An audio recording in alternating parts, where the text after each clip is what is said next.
I've been doing long-distance multi-day cycle tours for over a decade now. I love the joy, freedom, and immersion in the environment that it brings.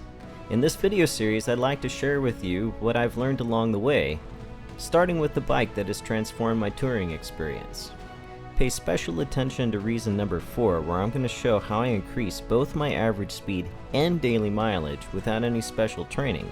But first, think about the last time you worried about your touring bike at a rest stop. A Velomobile literally changes the game. Not only is it really difficult to steal inconspicuously, but with such a tight-knit community, selling a stolen one would be pretty difficult.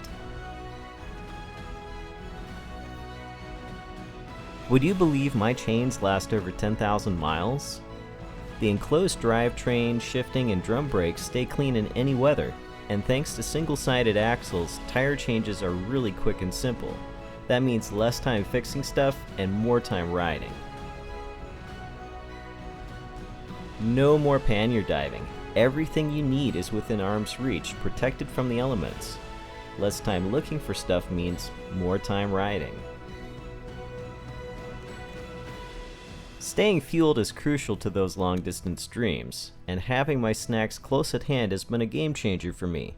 Quick question, what's your longest ride without stopping for food? Drop it in the comments below because I'm about to show you how I've significantly increased mine. Here's what a lot of people get wrong about Velomobiles. Watch what happens when this vehicle passes. Notice how much space they give? That's because this 8.5-foot long, brightly colored and well-lit torpedo generally commands much more respect than any bike I've owned. Ever worry you'd wipe out with your heavy touring bike? Having that third wheel means wiping out is a lot less likely, and next time I lock the brakes on a gravel trail because I see a massive snake ahead, I won't end up in a dusty pile on the ground. Because I'm not a very fast touring cyclist, 60 miles is usually my limit, and I typically plan most of my rides for 40 miles or less. These stats are from a couple years ago with my recumbent touring bike, mostly downhill with an average of only 8.6 miles per hour. This summer with the Velomobile, 14 miles per hour, and that includes 25 miles of uphill culminating in a summit of the Russian Pass. These next stats are from the same tour. About half of this day was flat and the rest was uphill.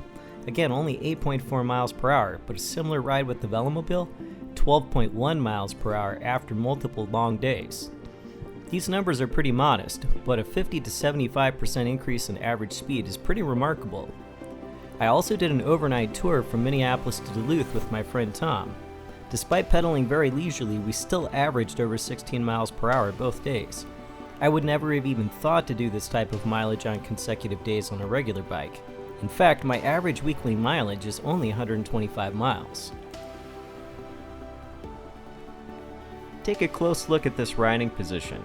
No more saddle sores, neck pain, or wrist issues. Speaking of the Russian Pass, that ride started out in 40-degree weather with light rain. Notice what the other cyclists are wearing? Now take a look at me. Or how about 2 days earlier with pouring rain? This is the difference between ditching your tour plans and conquering your goals. Now this final point ties everything together. That ride over the famous Russian Pass through Moran and Botzen to Salerno, it wasn't just a tour, it was pure joy. That's what a Velomobile can bring you. Want to learn more about touring with a Velomobile or just Velomobiles in general? I'll put some helpful links in the description to get you started. Already touring? Share your longest single-day ride in the comments. I'd love to hear your story. I've got some exciting touring videos coming up, including the conclusion of my summer tour and the 165-mile tour to Duluth and back. So be sure to hit subscribe and the bell icon to be notified. And of course, as always, if you enjoyed this video, be sure to hit the thumbs up. Thanks for watching, and I'll see you in the next video.